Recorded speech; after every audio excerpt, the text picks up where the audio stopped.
खबर शामिल करते हैं कराची से हमारे ब्यूरो चीफ अशरफ अली खोखर।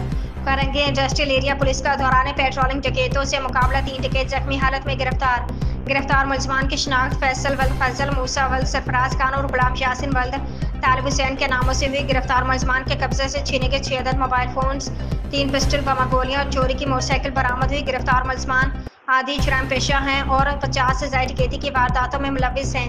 गिरफ्तार मुलजमान मुतादिद बार गिरफ्तार होकर जेल जा चुके और जमानत पर रहा होने के बाद दोबारा डकैती की वारदातें करते थे। कोरंगी इंडस्ट्रियल एरिया की पुलिस मामूल की गश्त पर थी कि केडीए सोसाइटी C2 ग्राउंड के करीब डकैतों से सामना हो गया।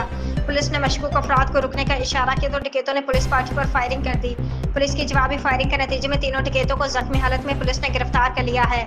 गिरफ्तार जख्मी डकैतों का मजीद क्रिमिनल रिकॉर्ड हासिल किया जा रहा है और इब्तदाई कानूनी कार्रवाई अमल में लाते हुए जख्मी मुलजमान को इलाज मालजी के लिए जिला अस्पताल मुंतकिल कर दिया गया। मजीद जैसी सूरत हाल होगी वैसी कार्रवाई अमल में लाई जाएगी।